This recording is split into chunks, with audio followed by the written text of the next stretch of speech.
Ketahuilah wahai umatku, sesungguhnya Al-Quran dan kekuasaan suatu saat nanti akan berpisah.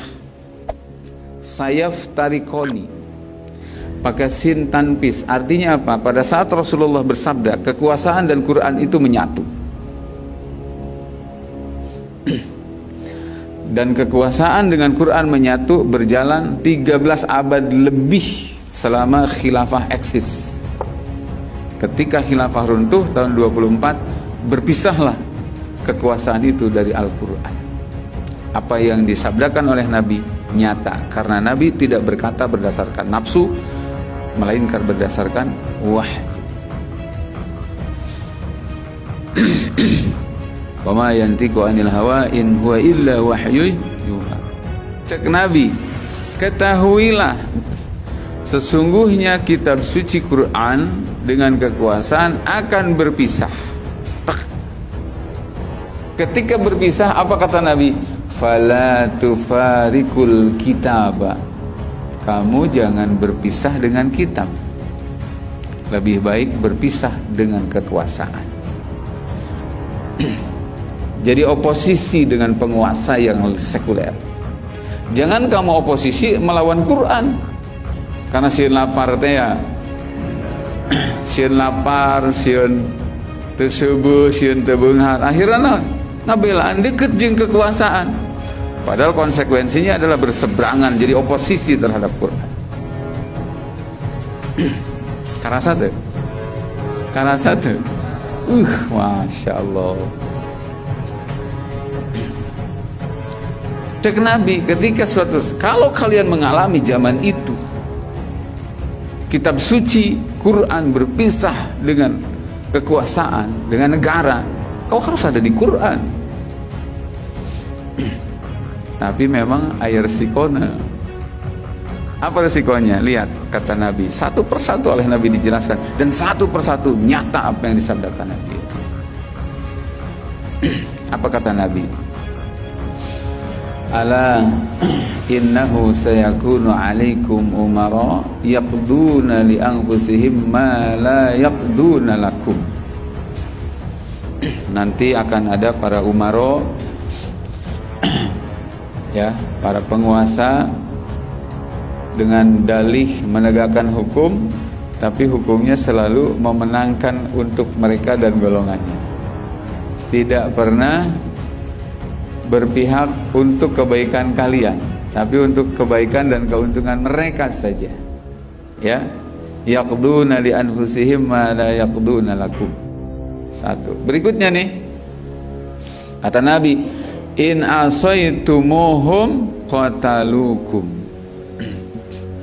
Nanti pada saat kekuasaan berpisah dengan Quran, sehingga mereka semena-mena memperlakukan rakyat, menzalimi rakyat, jahat kepada rakyat, bahkan lebih memanjakan para penjajah dan asing. Kata Nabi, pada saat itu nanti, in asaitumuhum qatalukum. Kalau kamu melawan mereka, mereka akan bunuh kalian. Nabi udah bilang. Terus wa in ata'tumuhum adallukum. Kalau kalian ikuti mereka, mereka akan menyesatkan kalian. Jadi kata Nabi cuma dua, antara dibunuh atau disesatkan.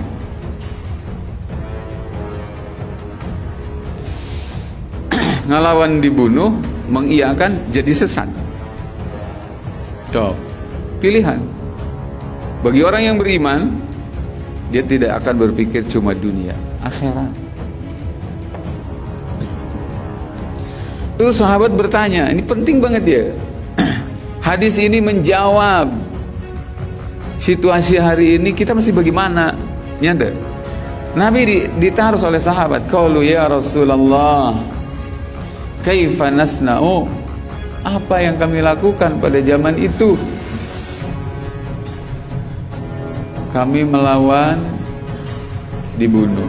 Kami mengikuti, jadi sesat.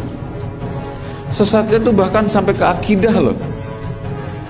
Dan hari ini teman-teman semua, kita bisa menyaksikan betapa orang-orang yang hari ini merapat kepada para penguasa yang sekuler, yang sangat-sangat aromanya tuh menyengat banget, resep ke Islam teh. Itu telah menyebabkan banyak orang tersesat. Kita bisa dengarkan kata-kata dia. Contoh, pengen contoh. Ada seorang laki-laki. Itu dia mengatakan, dulu mengatakan khilafah syariat Islam yang tertolak. Baru-baru ini dia mengatakan tidak ada negara yang normal dengan sistem khilafah. Dengan mengatakan tidak ada negara yang normal dengan sistem khilafah, artinya dia menantang Rasulullah ketika Nabi mengatakan alaikum bisunnati wa sunnatil khulafa'ir rasyidin al mahdiyyin min ba'di. Kata Nabi, may ya'is minkum fasayara ikhtilafan katsira.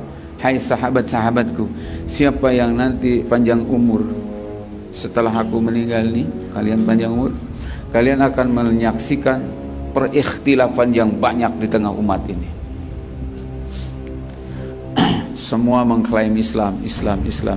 Kata Nabi, supaya kalian selamat, tidak tersesat, kuncinya alaikum bisunnati. Kau harus ikuti sunnahku. Wa sunnatil khulafa'ir rasyidin. Camkan kalimatnya. Dan ikuti sunnah para khalifah. Khulafa itu jamak daripada khalifah. Rasul tidak menyebutkan wa sunnati Abi Bakar wa Umar wa Utsman wa Ali. Padahal yang dimaksud itu. Tapi yang disebut jabatannya. Kenapa? Agar umat tahu bahwa mereka itu adalah kepala khalifah, kepala negara. Lain kepala suku, paguyuban. Lain kepala negara. Lain paguyuban kaum Ansor. Bukan. Kaum Muhajirin, bukan. Kepala negara. Dan ketika Nabi menyebutkan wasunnatil khulafa, itu Nabi pakai sifat ar-rasyidin. Rasyidin itu artinya apa? Orang-orang yang dalam petunjuk. Tidak satu sifatnya, Nabi kasih sifat lagi al-mahdiyyin. Mereka yang dibimbing oleh hidayah Allah. Karena mereka dalam petunjuk Allah, dalam hidayah dari Allah menjadi kepala negaranya, maka puncak negara yang paling normal adalah di zaman khalifah. Tapi si aki-aki yang ngomong tidak ada negara yang normal dengan sistem khilafah. Tong aneh. Dan Nabi nyebutkan gitu. Kata Nabi dalam satu hadis, al ulama umanaullahi fil ardi. Para ulama itu adalah orang-orang terpercaya yang Allah turunkan di bumi.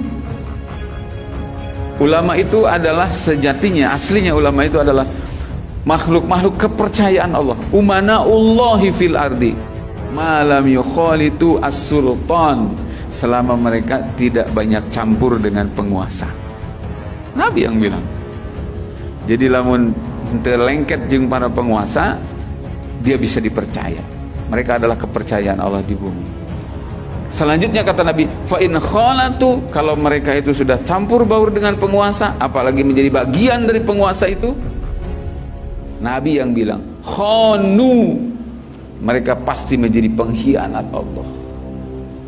Jangankan kalian umat, Allah dikhianati,